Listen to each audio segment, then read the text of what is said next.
Bienvenue à tous dans ce deuxième épisode qu'on enregistre aujourd'hui pour The Big Shift à la Cité des Sciences. On a enregistré un premier épisode juste avant avec Claire Nouvian que je qualifierais d'engagé. On va enregistrer maintenant un deuxième épisode avec Pierre Gilbert qui sera un épisode peut-être un peu plus scientifique. On va vous parler de l'outre des mers, on va vous parler de cachalot, il sera scientifique mais certainement pas chiant. À la fin de cet épisode, vous aurez compris à quel point l'océan a une importance capitale dans la régulation du climat et surtout comment est-ce qu'on peut s'appuyer sur la biodiversité qu'il compose pour le réparer. Voilà, on enregistre dans le superbe forum de la Cité des Sciences, dans le cadre d'une collaboration entre The Big Shift et la Cité des Sciences pour leur exposition sur l'urgence climatique et plus précisément dans leur rendez-vous de l'urgence environnementale. Merci à tous et à toute l'équipe de la Cité des Sciences pour leur accueil. Salut Pierre, comment ça va? Bonjour et merci pour l'invitation et ça va super bien. Et écoute, trop cool. Par curiosité, dans l'audience là qui est à côté de nous, qui sait un peu de quoi on parle quand on parle de géomimétisme ou de biomimétisme? Est-ce que vous avez ces sujets en tête? Ok, on parle de 10% à peu près. C'est déjà pas mal. Pierre, toi, tu es l'auteur de Géomimétisme, réguler le changement climatique grâce à la nature. Tu es cofondateur de l'Institut Rousseau et puis tu es fondateur d'une plateforme qui s'appelle Sator, où tu donnes la parole à des experts d'un sujet sous le format production Netflix, où ils ont 10 heures de contenu en mini-épisode d'une demi-heure sur plein de sujets. Il y a déjà 4 de tes intervenants qui sont passés dans le podcast. Lucille Schmitt sur la démocratie, Florent Coureau sur la comptabilité écologique et Charlène Descolonges sur l'hydrologie et l'eau, d'une façon, la ressource en eau. Qu'est-ce qu'il y a d'autre? Il me semble qu'il y a quelqu'un d'autre, mais on le retrouvera. Audrey Boilly, non, sur les limites Audrey Boilly, bien sûr, sur les limites planétaires, tout à fait. Donc tu es le 5e. Et donc, est-ce que tu peux te présenter rapidement pour l'audience, s'il te plaît? Ouais, écoute, encore merci pour l'invitation. Donc Pierre Gilbert, moi j'ai 2 casquettes du coup, entrepreneur avec Sator depuis 2 ans et demi. Donc effectivement, sur Sator, on va voir des experts qu'on estime avant-gardistes, qu'on estime assez visionnaires sur tous ces sujets qui nous occupent, et on leur donne l'espace et le temps. Voilà.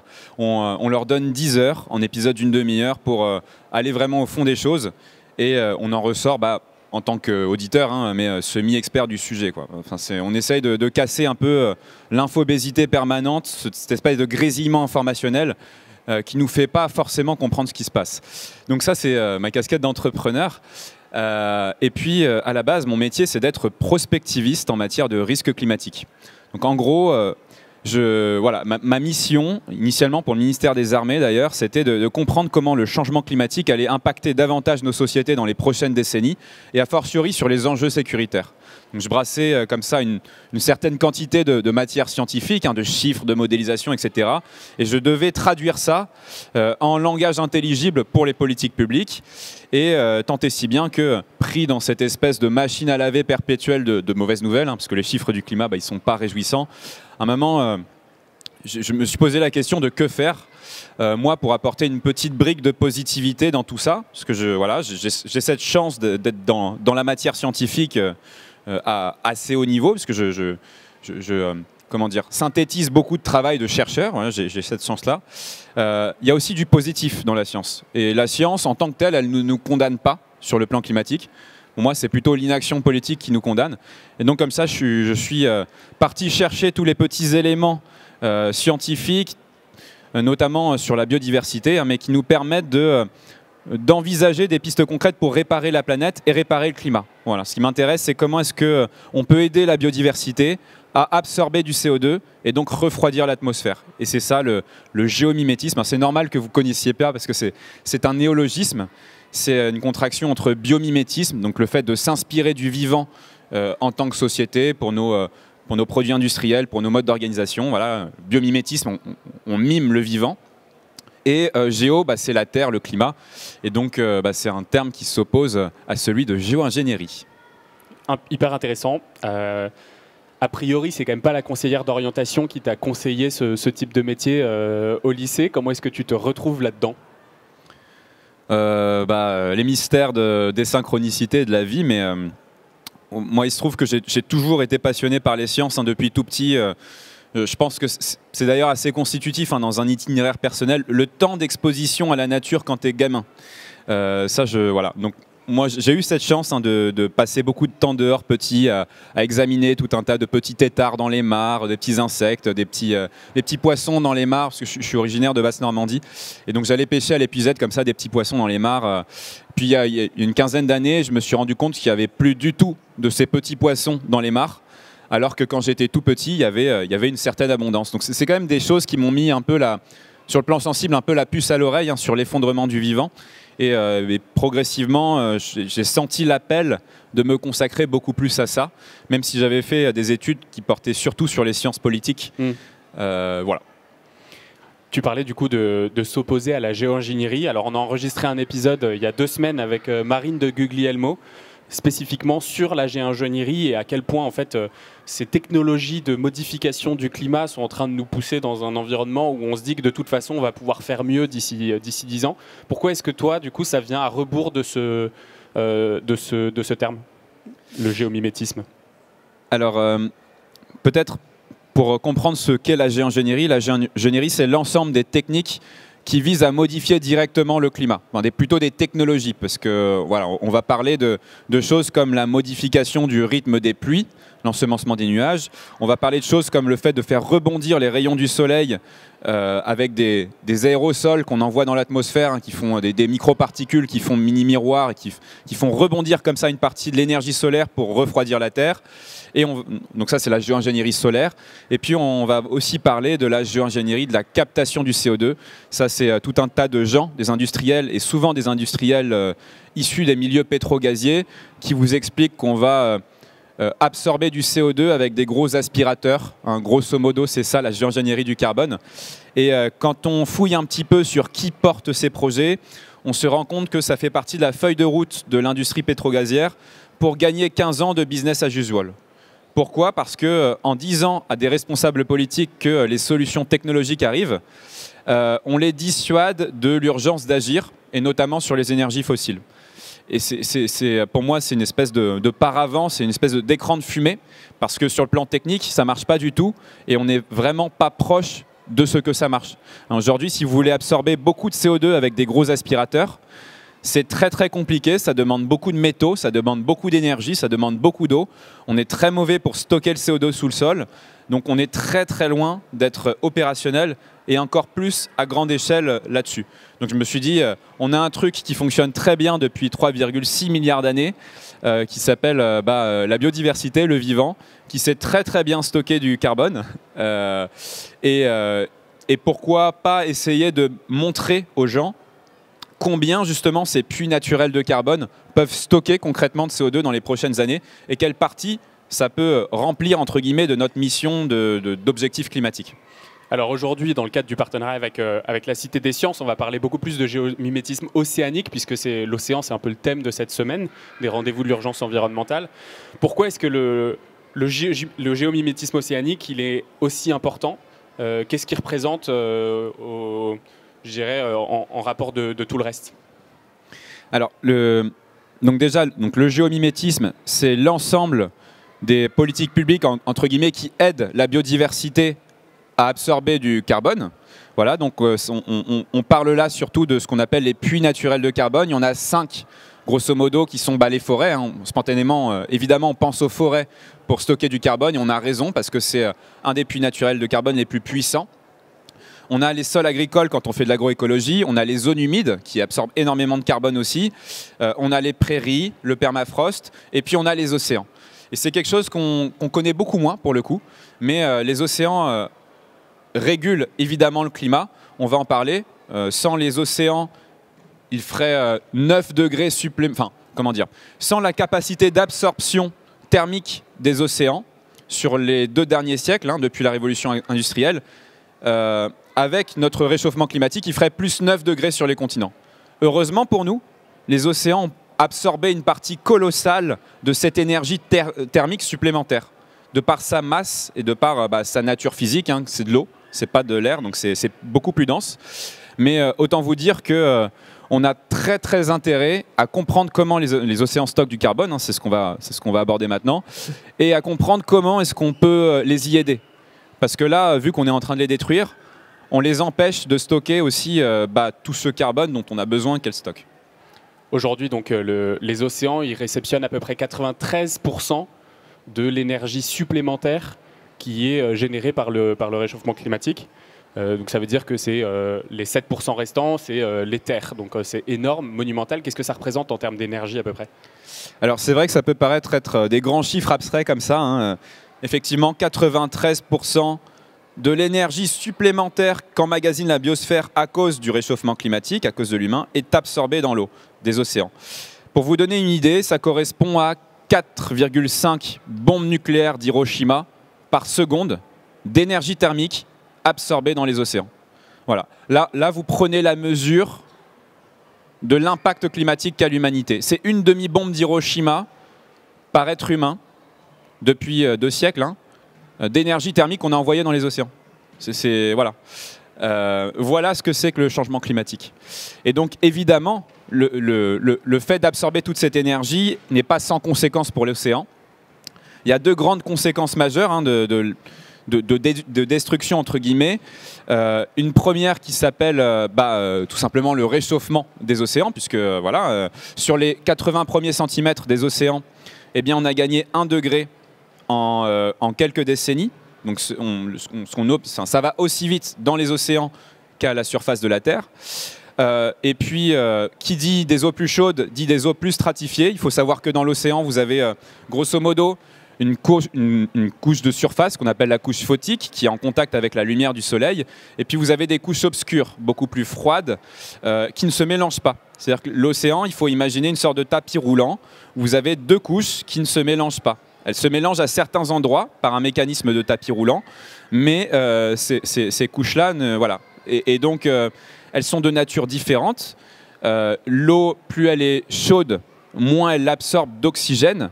Donc avec le réchauffement climatique, cette petite couche en surface, elle est de moins en moins oxygénée. Ça, c'est pas bon du tout pour les poissons, parce que, évidemment, quand le moins vous avez d'oxygène dissous dans l'eau, bien, le moins vous pouvez oxygéner un grand corps. Donc les poissons ont tendance à diminuer en taille, en plus des effets de la surpêche. Mais on estime que comme ça, d'ici la fin du siècle, eh bien, le taux d'oxygène dans l'eau pourrait être réduit de 4%, et que ça pourrait induire une réduction de la taille des poissons de 20 à 30%. Or, on va le voir, les poissons sont très importants pour absorber du carbone. Bref, donc ça, premier effet, réchauffement des eaux de surface. Deuxième effet, acidification. C'est-à-dire que la concentration de CO2 dans l'atmosphère fait qu'il y a plus de CO2 qui est absorbé par la surface de l'eau. Donc le CO2, il va se dissoudre dans l'eau et créer de l'acide carbonique. Donc cet acide carbonique va acidifier l'eau. Et il y a une partie qui va, voilà, c'est des petits ions chargés négativement, hein, qui vont ne demander qu'une chose, c'est de se rattacher avec des molécules chargées positivement. Je vous renvoie à vos cours de chimie, mais en gros, vos petits ions d'acide carbonique vont chercher à s'attacher à des particules de calcium pour former des carbohydrates qui sont pas des carbohydrates, des carbonates de calcium qui sont des formes stables du carbone dans l'eau, inerte, mais il n'y a pas un infini de calcium dans les océans. Donc à un moment, il y a juste trop d'ions d'acide carbonique et pas assez de quoi faire des carbonates stables. Donc les océans vont s'acidifier. Et ça, c'est très très dommageable, évidemment, pour tout un tas notamment de micro-organismes, mais dont la coquille est en calcaire. Et qui sont très sensibles au degré d'acidité qui vient ronger leur exosquelette, qui vient ronger leur coquille. Donc voilà, et puis... Effectivement, réchauffement, acidification. Est-ce qu'il y en a un troisième? Après, il y a des déclinaisons de ça, c'est-à-dire que le réchauffement, il n'est pas uniforme, évidemment. Vous avez des canicules sous-marines. 8 des 10 grands épisodes de canicules sous-marines qu'on a connus sur la planète ont eu lieu ces 10 dernières années. Donc l'augmentation des canicules sous-marines qui ont un effet très très délétère sur la vie est en exponentiel. Et on a des zones aussi qui sont qu'on appelle des zones mortes océaniques qui se déchargent complètement de leur oxygène parce qu'elles sont plus chaudes, mais surtout à cause des effluents, notamment dus à l'agriculture, des engrais, des azotes, du phosphore. On va avoir des effets d'eutrophisation, c'est-à-dire qu'à la sortie de nos grands fleuves qui charrient tous ces engrais, eh bien, vous allez avoir des explosions d'algues comme ça qui vont grandir entre guillemets toutes d'un coup et qui vont mourir toutes d'un coup. Du coup, des petites bactéries vont venir les grignoter, grignoter les cadavres de ces phytoplanctons et consumer du coup tout l'oxygène qu'il y a autour pour leur métabolisme. Et du coup, d'un coup, ces zones-là vont être désertifiées parce qu'il n'y aura plus d'oxygène, donc les poissons vont partir, tout ce qui vit sur le plancher océanique va mourir, et vous vous retrouvez comme ça dans le golfe du Mexique, par exemple, à la sortie du Mississippi qui charrie énormément d'engrais, avec une immense zone morte, pareil dans le golfe d'Aman, pareil même en mer du Nord. Voilà. Donc voilà d'autres grands types de destruction de nos océans. Bon, je pense qu'on a bien le constat de là où on en est, de ce qui est en train de se passer. On va avoir deux autres parties en gros dans cet épisode qui est qu'est-ce que la pompe biologique, donc en gros comment est-ce que ce carbone peut être créé et stocké dans les profondeurs, et puis le deuxième c'est comment est-ce que nous on peut limiter pour peut-être réussir à régénérer tous ces écosystèmes. Le premier, la pompe biologique, donc toi tu le vois comme un ascenseur biologique. Est-ce que tu peux nous expliquer un peu ce que c'est? Tout à fait. Alors je vous disais que les océans, il y a deux grandes manières ont deux grandes manières d'absorber. Je vais refaire la phrase. Donc, comme je vous disais, les océans ont deux grandes manières d'absorber du carbone. La première manière, c'est ce qu'on appelle la pompe physique. C'est tout simplement le fait que le CO2 va se dissoudre dans l'eau et être embarqué en profondeur quand l'eau, notamment près des pôles, l'eau de surface va passer en profondeur comme ça sur cet effet tapis roulant. C'est la circulation thermohaline. C'est le fonctionnement de nos grands courants océaniques. Bref, donc ça, c'est évidemment ce qui absorbe le plus de CO2 atmosphérique, mais ce qui dommage le plus l'océan. Et puis il y a une autre grande manière pour les océans d'absorber du carbone, c'est à travers la vie, à travers la biologie, et notamment le plancton. C'est-à-dire que la production de phytoplancton chaque année, en termes de masse, c'est la moitié de la biomasse totale primaire produite chaque année. En gros, vous avez autant de plancton qui est produit chaque année que de tout le reste des végétaux sur Terre. Donc c'est énorme. Et tout ça, ça représente beaucoup de carbone. Donc il y a une partie évidemment de ces planctons qui vont être mangés par toute la chaîne alimentaire, des zooplanctons, des poissons, des grands mammifères marins, etc. Donc redégradés ensuite et repartir dans l'atmosphère. C'est tous les cycles la digestion, etc. du carbone. Mais vous avez une partie de ce plancton qui va couler sur le plancher océanique. Et une partie de tous les animaux, des poissons, des baleines, etc., qui vont mourir ou déféquer, mais qui vont envoyer de la matière organique sur le plancher océanique. Et toute cette matière organique qui va couler, elle va atterrir sur le plancher, parfois à des grandes profondeurs. Et là, il va se passer un phénomène qui est intéressant, qui est que à partir d'une certaine profondeur, 400 mètres, il n'y a plus trop d'oxygène sur le plancher. Donc il y a des petites bactéries qui sont anaérobies, qui vont manger cette matière organique-là et la transformer en méthane, sauf que le méthane ne va pas pouvoir remonter à cause de la pression de l'eau et de la température. Donc ça va former des glaces de méthane qui sont une forme stable du carbone pendant des milliers d'années. En gros, ces glaces-là, c'est du carbone qui est stocké, qui a disparu du cycle, et c'est très bien pour nous. Et puis, vous avez les vases. Il y a une autre partie de cette matière organique, des cadavres de poissons, etc., qui va être comme ça intégrée dans le sable, dans la vase. La vase, elle est grise foncée parce qu'elle est chargée en carbone. Voilà. Et tout ça pour vous dire que le plus vous avez de vie marine, le plus vous avez de cette matière organique qui termine par sédimenter comme ça sur les planchers océaniques et donc à sortir du jeu climatique.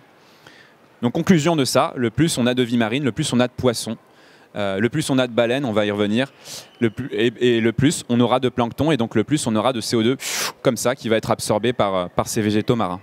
Alors on l'a vu dans un épisode précédent avec Claire Nouvian, qu'effectivement on commençait à perdre de cette vie marine, de cette capacité à régénérer les écosystèmes. Où est-ce qu'on en est aujourd'hui? Où en est la pompe biologique? Est-ce qu'on est dans un état grave? Est-ce qu'on est dans un état réversible ou pas? Alors, on a perdu, grosso modo, en un siècle, la moitié de la biomasse vivante dans les océans. Voilà, sur tous les poissons, Claire en a très bien parlé. Donc c'est colossal. Ça veut dire que votre pompe biologique océanique, si on peut schématiser, elle a été coupée en deux. Elle a été divisée par deux. Pour vous donner un ordre de grandeur, la pompe biologique océanique, ça transforme l'équivalent de 2% de nos émissions chaque année en sédiments qui sortent du jeu. Donc c'est beaucoup quand même, 2%. Sachant que, encore une fois, elle est très mal en point. Donc si on redéployait de la vie marine, eh bien, ces 2%-là pourraient augmenter. Et si on baissait nos émissions par ailleurs, ces 2%-là, ils pourraient aussi augmenter de manière relative, c'est les mathématiques. Donc, elle est très mal menée, cette pompe biologique, de par l'acidification, le réchauffement des eaux, enfin, la surpêche énormément. Surtout qu'il y a aussi un truc, c'est que quand vous passez avec des chaluts en eau profonde et que vous raclez ce plancher océanique, vous remélangez tous les sédiments, vous remettez en suspension toute cette vase qui a accumulé du carbone, et donc vous permettez à des petites bactéries de remanger le carbone qui était caché là-dedans avec de l'oxygène et donc de le transformer en CO2. Carbone, oxygène, CO2. Donc ce CO2 va remonter et in fine repartir dans l'atmosphère. Donc ce chalutage en eau profonde dont parlait Claire Nouvian est destructeur pour le climat. Et d'ailleurs, il y a une étude qui est sortie récemment qui montre que si on prend ça en compte, eh bien l'impact climatique de la pêche mondiale, donc ce qu'émettent les navires en brûlant leur fuel, etc., plus ce qui est émis par le fait de détruire les fonds marins, eh bien c'est plus d'émissions que la France. Voilà. Ça serait une des principales puissances émettrices du monde si c'était un pays. Donc on parle là d'enjeux colossaux. Heureusement, il y a beaucoup de manières de réparer cette pompe biologique océanique et pour le plus grand bien de l'humanité parce que, comme Claire l'a dit, la biodiversité, a fortiori marine, ne demande qu'une chose, c'est de redéployer si on lui fout la paix. Et ça marche très très bien. Claire vous a dit, si vous laissez tranquille une zone protégée pendant 5 ans, la population de poissons sur cette zone, elle a augmenté par 5. Voilà. Donc on est clairement sur des mécanismes de recouvrement de population qui peuvent être exponentiels. Donc c'est très positif, si on leur fout un petit peu la paix. Ouais, et a priori, pour le moment, on a assez peu d'aires marines protégées qui le sont vraiment. Je renvoie les auditeurs à l'épisode avec Claire Nouvian qui est sorti juste avant, si vous nous écoutez. Quelles sont les solutions? Alors, j'aimerais qu'on parle des solutions. Peut-être, est-ce que tu as des exemples d'animaux? On est à la Cité des Sciences, évidemment, il y a des enfants qui jouent. Est-ce que tu as des exemples d'animaux ou de cétacés qui fonctionnent et qui font vraiment fonctionner cette pompe biologique et qui sont capables de la réparer eux-mêmes? Bien sûr, alors il faut comprendre que dans la pompe biologique, tout le monde a un rôle. Le premier rôle, évidemment, c'est les phytoplanctons. Il y a deux grandes familles, il y a plusieurs familles de phytoplancton, mais il y en a deux qui sont intéressantes, les diatomées. Les diatomées, c'est des petits organismes photosynthétiques donc qui vont capter du carbone pour faire de la biomasse et qui vont s'enrouler dans une carapace de silice, de fer. Nous, de verre, pardon. Nous, les diatomées, quand on fait du biomimétisme, ils nous passionnent parce qu'ils arrivent à créer du verre d'excellente qualité à température ambiante. Alors que nous, dans l'industrie, on est obligé de chauffer de la silice à 1500 degrés pour faire des verres d'excellence. Ouais. Donc ces petits diatomées, quand elles vont mourir, à cause de cette carapace de verre, elles sont très lourdes et elles vont tomber à pic sur le plancher océanique. Donc elles emmènent beaucoup de carbone avec eux. Ça nous intéresse. D'ailleurs, pour l'anecdote, ces diatomées, quand elles vont s'accumuler sur le plancher océanique et que quelques millions d'années plus tard, elles nous donnent de la terre de diatomée, de la diatomite, eh bien, quelque part, elles ont permis à Monsieur Alfred Nobel d'être Monsieur Alfred Nobel et de lancer les prix Nobel. Pourquoi? Parce que, en fait, ces concrétions de petites carapaces creuses en verre, elles ont le fabuleux pouvoir de stabiliser la nitroglycérine.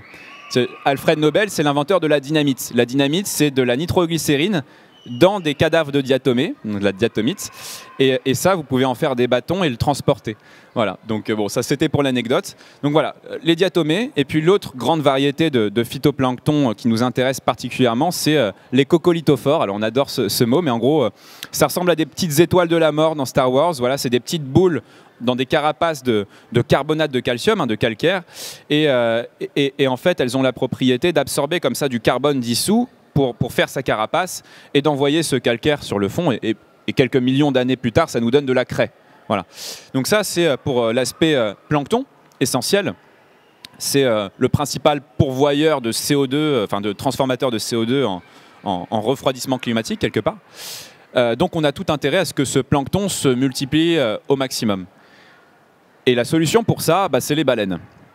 C'est les baleines parce que les baleines, c'est un peu les alchimistes des océans. C'est un peu les vers de terre des océans. Elles ont une propriété assez remarquable qui est de concentrer les nutriments dans l'organisme en se nourrissant. Hein. Une baleine bleue, par exemple, elle peut vous avaler 16 tonnes de krill en une journée de chasse. C'est énorme.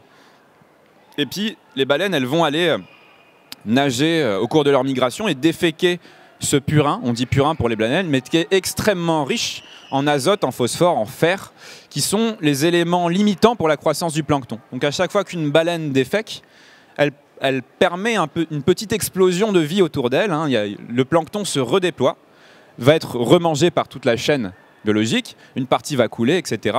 Et ainsi de suite.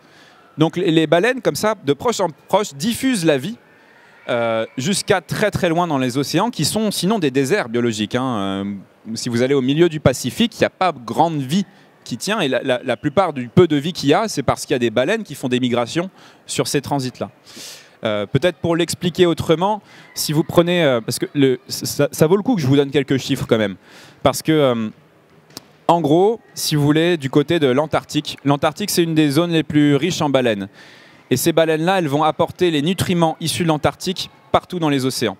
Il y a une étude fantastique de l'université de Stanford qui est sortie récemment, qui montre que les baleines, donc il y a un peu plus d'un siècle avant la grande chasse, on a perdu 3 millions de baleines en 50 ans. C'est la plus grande extinction de biomasse qu'a perpétuée l'humanité. Voilà.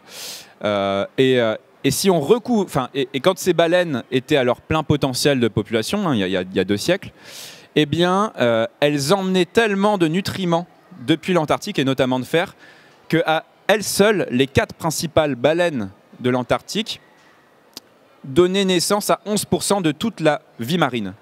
Je ne sais pas si vous vous rendez compte de ça. Alors, comment ça marche? C'est très simple. C'est-à-dire que l'Antarctique, c'est un continent, hein, c'est de la glace qui est sur de la roche. Quand les glaciers avancent et fondent au printemps, ils vont éroder une partie de la roche et donc libérer du fer, comme ça, dans l'eau. Et ce fer va être capté par, évidemment, le phytoplancton qui va naître hein, au printemps, notamment quand le soleil revient. Et ce phytoplancton va être mangé par le krill. Le krill, c'est ces petites crevettes qui sont à la base de toute la chaîne alimentaire de ces océans-là, et en fait presque de tous les océans. Enfin, c'est assez dingue à quel point cette espèce, le krill, nourrit tout le monde, hein, des manchots jusqu'aux baleines, en passant par les poissons, et voilà. Bref, donc le krill va concentrer ce fer, concentrer des graisses, etc. Il va être mangé par les baleines, notamment les baleines franches et les baleines bleues qui s'aventurent assez proches des glaciers.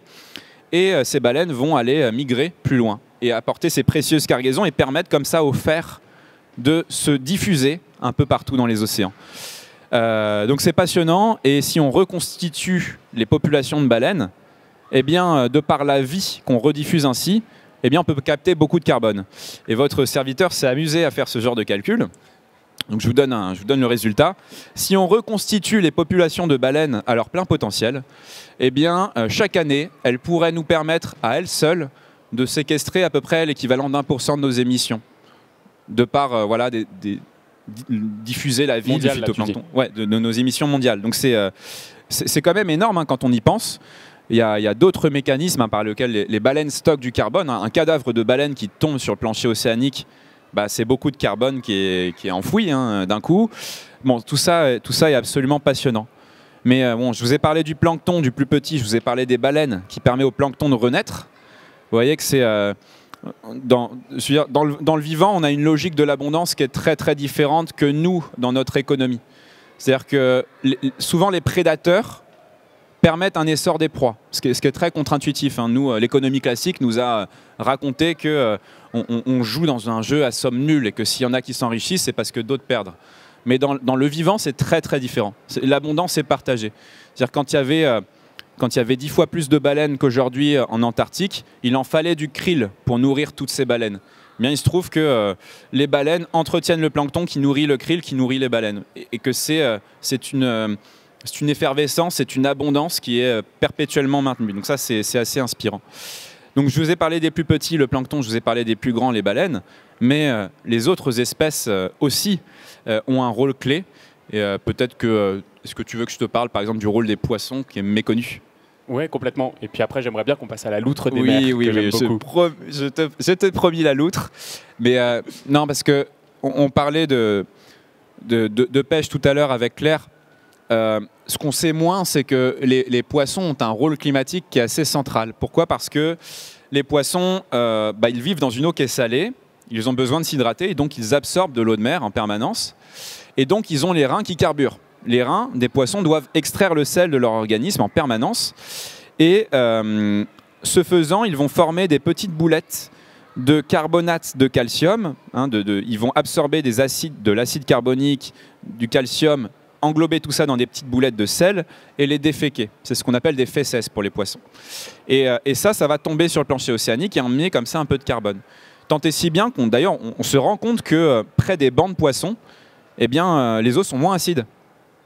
Donc ça, et en fait, on estime comme ça qu'à peu près 15% de tous les carbonates de calcium produits dans les océans le sont par les poissons. C'est gigantesque. Voilà. Donc on a tout intérêt à permettre aux poissons de se redéployer, même pour la pêche artisanale. Et c'est aussi un intérêt qui est climatique. Et pour la loutre, effectivement, donc dans le prochain bouquin, j'aurai un chapitre presque entier sur la loutre de mer, parce que ça fait partie de ces espèces clés de voûte. Une espèce clé de voûte, c'est une espèce où si vous la retirez, les écosystèmes s'effondrent parce qu'elles maintiennent un rôle qui est central. En l'occurrence, la loutre de mer, sa zone de vie, c'est le Pacifique Nord. Donc c'est des eaux très froides. Donc il lui faut une fourrure hyper dense. La loutre de mer, elle a le record du monde de la densité de fourrure. C'est 170 000 poils au centimètre carré. Votre chat, c'est 20 000 poils quand il est bien touffu, quoi. Donc ça, c'est pour se protéger des eaux froides. La loutre, elle vit en permanence dans l'eau. Elle sort très très peu finalement. Et puis elle doit manger énormément pour reconstituer en permanence ses calories, parce qu'elle a peu de graisse, la loutre, parce qu'elle doit être hyper agile. Donc la loutre, c'est un ventre sur pattes, littéralement. Et parmi ses proies préférées, il y a les oursins. Et la loutre est un des seuls animaux marins assez intelligents pour retourner un oursin et le dévorer de l'intérieur sans se piquer. Donc, ce faisant, la loutre protège les grandes forêts de kelp. Donc, dans le Pacifique Nord, vous avez des grandes forêts d'algues brunes comme ça qui font d'immenses rideaux, qui peuvent monter sur des dizaines de mètres, qui sont des oasis de vie, parce que ces algues-là, elles diffusent énormément d'oxygène, elles donnent à manger à tout un tas de petits organismes qui vont nourrir les poissons, etc. Donc, c'est vraiment la forêt tropicale océanique, et ça capte énormément de carbone. Bref, quand vous n'avez pas de loutre de mer, les oursins vont manger ces algues-là, notamment de par le pied des algues, et les couper, et transformer ces zones en désert. Et permettre au carbone qui était stocké dans les vases de repartir dans l'atmosphère. Donc c'est très dommageable. A l'inverse, quand vous avez des loutres, un territoire sur lequel il y a des loutres de mer est 10 fois plus riche en carbone qu'un territoire où il n'y a plus de loutres de mer. Donc c'est assez fou. Or, je vous ai dit que la loutre avait un pelage particulièrement dense, et c'est bien ce qui a failli coûter son extinction, puisque en fait, jusqu'à la moitié du 19e siècle, la loutre était chassée systématiquement, et les fourrures étaient vendues à prix d'or, notamment en Asie, mais par les Russes. Il faut savoir qu'une bonne partie de l'expansion des Russes en Sibérie et jusqu'en Alaska était motivée par la loutre, par la chasse à la fourrure de la loutre. L'Alaska était russe avant d'être rétrocédé aux États-Unis naissants par la Russie, mais parce que c'était un territoire de trappe très très prisé des trappeurs russes.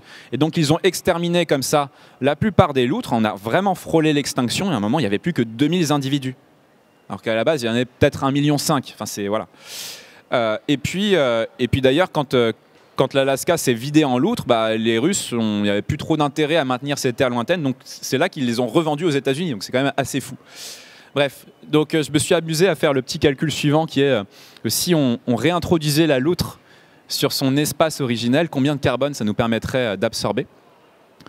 Eh bien, mes résultats, qui sont une compilation d'études scientifiques que j'ai moi-même complétées avec mes modélisations, nous disent que chaque année, on pourrait capter comme ça l'équivalent des émissions de 600 000 Français. Voilà. Donc c'est quand même assez intéressant, et que sur le plan économique, ça rapporterait 10 fois plus, notamment aux pêcheurs locaux, de par ces frayères, ces grandes forêts d'algues qui sont très bénéfiques pour les saumons, pour différentes espèces de poissons, que ça ne coûterait aux pêcheurs, parce que la loutre mange quelques poissons. Voilà. Qu'est-ce que ça pourrait nous inspirer? Tu vois, quand on parle de biomimétisme, souvent on se dit on observe la nature et on en tire quelque chose que nous, on peut créer à côté en s'en inspirant. Est-ce que le géomimétisme, finalement, c'est que on se dit bah, on laisse les baleines tranquilles et elles font le taf, on laisse les loutres tranquilles et elles font le taf, ou est-ce qu'on peut s'inspirer de ça pour nous créer des choses qui mimiquent ce système? Bah, évidemment, c'est une excellente question. Donc, il y a évidemment une dimension de il faut foutre la paix aux vivants. Donc, il y a une dimension proactive de zones protégées, etc. Mais moi, il y a une autre dimension qui m'intéresse très fortement, c'est comment est-ce qu'on déploie une logique de permaculture en mer, et notamment sur la base des algues. Parce que je vous ai parlé de ces grandes forêts d'algues brunes, mais les algues brunes, ça se cultive très très bien. Et en Bretagne, on est d'ailleurs les premiers cultivateurs d'algues en Europe. Très loin derrière les Asiatiques qui ont un peu d'avance sur nous là-dessus. Mais en gros, il vous suffit de quelques cordages que vous ensemencez avec des algues et vous pouvez les récolter comme ça chaque année. Et ces algues brunes, bah, vous pouvez en faire beaucoup de choses. Depuis longtemps, on l'utilise pour l'agroalimentaire, hein, pour faire l'agar-agar, etc. Enfin, des gélifiants, mais on peut en faire des engrais, on peut en faire des bioplastiques. Maintenant, on a tout un tas de startups qui peuvent vous faire à peu près n'importe quelle typologie de plastique biodégradable avec de l'algue. Et puis, on peut en faire aussi du biogaz et des biocarburants. Une algue, en poids sec, c'est 50% d'huile. C'est-à-dire que c'est beaucoup plus oléagineux que n'importe quelle plante terrestre, type colza, palmier à huile, etc. Donc, si vous voulez faire des agrocarburants, plutôt que de prendre des terres arables comme un débile, pour in fine avoir très peu de biocarburants sur des surfaces dont on a besoin pour nourrir l'humanité, bah, autant cultiver des algues à grande échelle. Et ça n'a que des vertus si on le fait bien, c'est-à-dire avec des espèces d'algues brunes locales sur un rythme, voilà. Enfin, si on reproduit les logiques de la permaculture dans les océans. Donc on peut faire des biocarburants, du biogaz, ça se méthanise très très bien. Bref, et comme ça on pourrait substituer une partie de nos besoins en énergie fossile. On pourrait même rétrofiter demain des raffineries, parce que les raffineries sont souvent sur des zones côtières, au Havre, etc., enfin, dans les zones industrielles côtières. Demain, bah, c'est de l'emploi qu'il va falloir transformer, puisqu'on doit sortir des énergies fossiles. Les algues nous offrent des perspectives pour ça, a fortiori quand on est la France. Et puis, il y a des synergies très intéressantes. Hein. En fait, pour récolter des algues, vous avez besoin du même matos que votre pêche industrielle, quelque part. Donc là aussi, pour rétrofiter des grands chaluts dont on n'a plus besoin, pour les raisons qu'indiquait Claire Nouvian, eh bien, on pourrait en faire des bases d'extraction de ces cordages d'algues et ça serait, somme toute, assez vertueux. Ça permettrait de redynamiser tout le tissu économique de nos petits ports de pêche qui ont été dévastés par la diminution de la ressource halieutique. Et moi, j'en viens. Hein, je suis originaire du Calvados, près de Ouistreham. Et j'ai vu, quand j'étais petit, il y avait une flottille de 20 bateaux. Maintenant, il n'y en a plus que 2 qui partent chaque jour. Donc voilà, avec les algues, on peut redensifier un maillage industriel de proximité qui est vertueux. Et puis, bah, on réoxygène l'eau, et puis surtout, on la dépollue. Parce que les algues, et notamment les algues brunes, ont cette propriété d'absorber les microplastiques et d'absorber les surplus d'engrais, notamment d'azote et de phosphore. Donc, dans tous les grandes embouchures de nos fleuves, on devrait mettre des rideaux d'algues. D'ailleurs, c'est ce qu'ils font dans la Bronx River à New York. Ça marche très très bien, ça purifie l'eau de manière incroyable, et ça n'a, encore une fois, que des avantages. Et ces algues-là, en oxygénant l'eau, elles amènent les poissons. Elles rattirent les poissons, notamment des poissons de bonne taille. Et donc, si vous réfléchissez en synergie avec des petits chaluts qui pêchent à la ligne entre ces rideaux d'algues, eh bien, vous avez un système qui est vertueux. Vous pouvez même le pousser encore plus loin en cultivant des coquillages en dessous, parce que ça s'y prête très bien. Les coquillages bénéficient de ces retombées de microparticules. Et les coquillages, c'est aussi très bon pour la planète. J'aurai un sous-chapitre sur le rôle des huîtres pour le climat, c'est passionnant. Mais voilà, on peut développer comme ça un modèle qui est très vertueux sur le plan économique et climatique. Et alors pourquoi est-ce que c'est en cours déjà à un niveau technique? Tu disais surtout en France, on a cette possibilité. Est-ce qu'on a des exemples d'industries qui sont en train de se reconvertir ou de permaculture alguière, j'imagine? Et si on va encore plus loin, est-ce que, comme dans le cas de la géo-ingénierie, il pourrait y avoir des effets néfastes si on va plus loin? Donc tu disais effectivement, si on réplique le schéma permaculture terrestre, mais ce serait quoi les écueils qu'il pourrait y avoir avec ce genre de système? Bah, c'est une très bonne question. Les écueils, moi, sur le plan technique, si c'est bien fait, c'est-à-dire si on n'importe pas des variétés d'algues qui ne sont pas adaptées au milieu, qui représentent un risque d'expansion incontrôlée, etc., Si c'est fait dans une logique de diversité, parce que c'est toujours pareil, hein, si vous cultivez la même espèce d'algues, le jour où vous avez un parasite, parce que ça existe aussi pour les algues, bon, bah, vous perdez tout. Donc il faut comme ça mixer les espèces, créer des synergies végétales sous-marines. Bref, si vous faites tout ça, il y a peu de chances que ça ne marche pas. Il peut y avoir des petits écueils en termes d'ancrage. En fait, il faut quand même fixer vos rideaux d'algues. Donc il faut quand même un moment les ancrer. Un ancrage d'une infrastructure, ça vaut pour les éoliennes offshore, ça vaut pour des dispositifs d'algues ou des ancres de bateaux, mais il faut bien penser votre truc pour pas que ça détruise le milieu localement.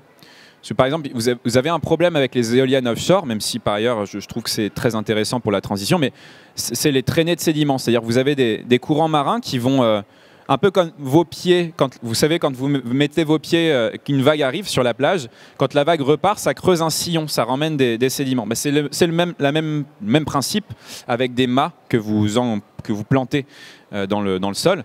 Bon, voilà, ça peut être un petit écueil de bien planter ces rideaux d'algues de manière assez solide, parce que si vous avez une très forte houle, bah, ces rideaux d'algues ils peuvent comme ça absorber aussi de l'énergie, donc il faut qu'ils soient bien arrimés. Mais à part ça, moi j'ai pas trouvé de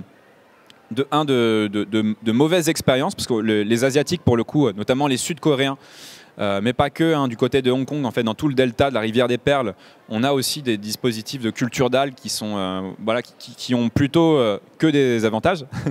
Donc je ne vois pas trop de désavantages. Après, évidemment, il faut expérimenter. Là, on est encore au stade du papier, hein, ce que je vous dis.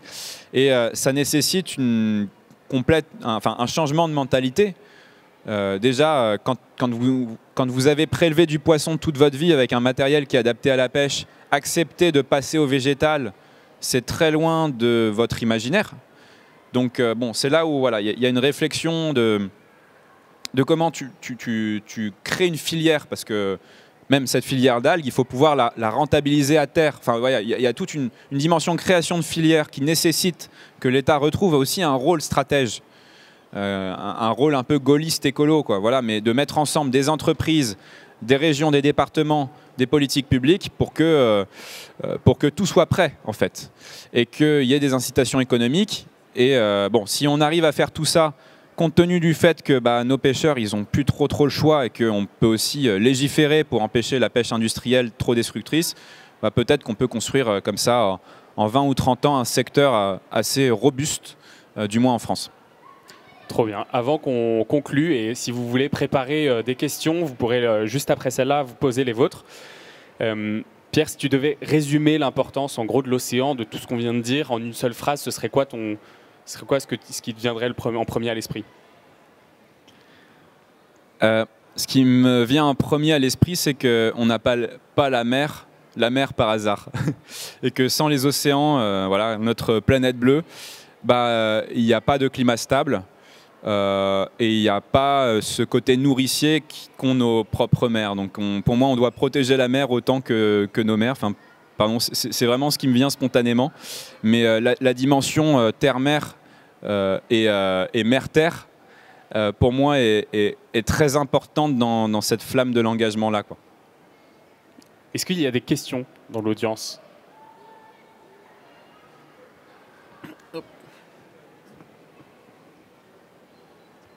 Est-ce que tu as connaissance d'initiatives en France, de choses qui sont déjà poussées et éventuellement à échelle déclinable, à échelle plus ou moins industrielle ? Ouais, le truc, c'est que j'ai oublié le nom des deux entreprises que je cite en exemple dans mon bouquin, qui sont des entreprises bretonnes. Algopac, très intéressant, parce que eux, ils ont trouvé une méthode pour faire des bioplastiques à base d'algues laminaires cultivées en Bretagne, notamment pour faire des emballages. Et puis, bon, il y en a d'autres, mais je veux pas, voilà. Donc, bon, tout ça nous montre qu'il y a des prémices de modèles économiques. Après, on reste à un stade très, très early. Et ce serait quoi, du coup, la prochaine avancée là-dessus ? Est-ce qu'il faut encore valider des modèles économiques, ou est-ce que ça, c'est plutôt quelque chose qui est déjà fait et on pourrait, c'est plutôt chercher des fonds pour passer à une échelle industrielle, par exemple ? Là, si je prends 2 secondes ma casquette d'entrepreneur, parce que quand tu es entrepreneur, en fait, tu connais tous ces cycles-là. Tu lances un truc qui est un peu nouveau, en l'occurrence des cours de 10 heures qui se regardent comme une série Netflix, voilà. Tu sais pas du tout comment les gens vont réagir, comment ton marché va réagir. Donc il y a un truc à un moment qui s'appelle l'expérimentation, c'est-à-dire qu'il faut y aller, et puis ensuite on affinera. Mais il faut éviter l'analyse paralyse. C'est-à-dire si on se pose trop de questions en amont, qu'on attend de calibrer des modèles ultra sophistiqués qui nous dérisquent à 100% parce qu'on est sûr que ça va marcher à tous les coups, bah en fait on fait rien. Et on n'a pas le temps de rien faire. Donc je pense qu'il faut se lancer très vite, que ça nécessite de, à mon avis, recréer un espace, et ça c'est l'État qui pourrait, à mon avis, l'impulser typiquement de ce qui va se passer avec le rendez-vous onusien de juin prochain sur les océans. Mais voilà, de créer un grand moment de débat national, où je ne sais pas comment, voilà, mais où la puissance publique pourrait faire converger des collectivités, des entreprises, des acteurs associatifs, des représentants des pêches, avec cette thématique-là, et avec des chantiers d'expérimentation, enfin des projets pilotes. Parce qu'aujourd'hui, on manque surtout de projets pilotes. La Bretagne, la Normandie se prêtent très très bien à ça. D'autant que c'est des zones qui sont sinistres. Enfin, ces petits ports-là sont sinistrés. Hein, enfin, beaucoup. Hein, la diminution de la pêche. Moi, voilà, sur le port de pêche de Ouistreham, vous avez plus de poissons qui viennent de Rungis qui viennent de nos navires. Voilà, c'est absurde, mais c'est une réalité. Donc voilà, mais il va falloir le porter. Est-ce qu'il y a d'autres questions? Question de Gabriel Pouliot de 2 tonnes. Merci. Merci beaucoup Pierre et Xavier. Est-ce que tu as un petit peu travaillé sur le sujet de les algues, surtout dans l'alimentation, plutôt sur une logique d'atténuation, de du coup manger moins de viande, émettre moins de gaz à effet de serre et puis éviter de déverser à cause des élevages de porcs ou autres plein d'intrants dans les océans également? Ouais, absolument. Alors, les algues, elles ont des propriétés nutritionnelles très intéressantes. Déjà, vous avez sur les 10 000 espèces de macroalgues que vous avez dans le monde, et on en découvre aussi beaucoup de nouvelles, mais la plupart, en fait, elles sont toutes comestibles. Voilà, ça c'est le premier truc. Elles ont un taux de protéines qui est très élevé. Encore une fois, tout est question de représentation culturelle, c'est-à-dire que les Japonais, par exemple, sont en avance sur le fait d'intégrer de l'algue dans leur régime alimentaire. Il faut croire que ça leur réussit plutôt bien parce qu'il y a quand même 1 voire 2 zones bleues, donc les zones où il y a le plus de centenaires au monde qui sont au Japon. Voilà, donc ça c'est le premier élément. Aujourd'hui, on sait faire des très bons tartares d'algues, mais demain on saura raffiner ça pour faire aussi d'autres produits, des steaks, etc. Enfin, des choses qui puissent augmenter le degré d'algues dans les menus en général. Et puis, il y a une étude assez intéressante c'est les Américains qui ont trouvé ça.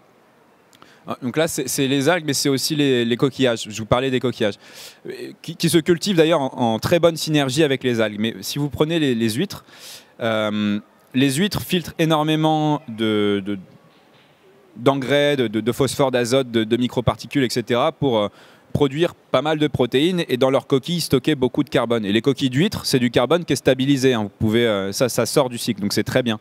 On a perdu 85% de nos bancs d'huîtres dans le monde depuis 1 siècle et demi. Il y a beaucoup moins d'huîtres aujourd'hui dans le monde qu'à l'époque, des huîtres sauvages, etc. Les Américains ont dit que, enfin, cette équipe de chercheurs a dit que si on remplaçait 10% des protéines bovines mangées par les Américains par de l'huître, eh bien l'effet climatique positif serait l'équivalent des émissions de 5 millions de Français. J'ai fait les calculs pour vous, voilà, mais donc 50 millions de tonnes de CO2. Enfin, c'est quand même significatif. Évidemment, tu substitues des émissions d'un côté, tu en gagnes de l'autre. Et il y a un autre truc intéressant sur les algues et l'élevage, c'est que quand tu incorpores une certaine variété d'algues, une algue verte, dont j'ai oublié le nom précis, mais voilà, dans le régime des bovins, ils émettent beaucoup moins de méthane parce que ces algues-là vont développer une flore intestinale un peu différente qui réduit de 2/3 les émissions de méthane de ces vaches-là. Donc si vous couplez de l'herbage, c'est-à-dire vous diminuez vos cheptels, vous faites de l'élevage extensif qui pâture en plein air et que vous leur donnez des compléments alimentaires à base de cette algue verte-là, vous avez assez peu d'émissions résiduelles de méthane. Encore faut-il évidemment diminuer globalement sa consommation de viande parce que ça, c'est pas tenable à l'échelle. Voilà. Merci beaucoup. Moi, je pense que je préfère manger des algues que des insectes en plus. Moi aussi. Merci beaucoup à tous. C'est la fin de cet épisode. Merci Pierre d'avoir été avec nous sur The Big Shift. Et si vous êtes encore là, c'est que vous êtes mon auditeur préféré. Merci beaucoup. Si ce n'est pas encore fait, je vous demande de vous abonner, de mettre des étoiles sur votre plateforme d'écoute, de laisser un commentaire, de nous dire ce que vous avez pensé de cet épisode. Ça nous aide énormément à avancer. Et moi, je vous retrouve très prochainement pour un nouvel épisode. Et je vous dis à très bientôt. Salut!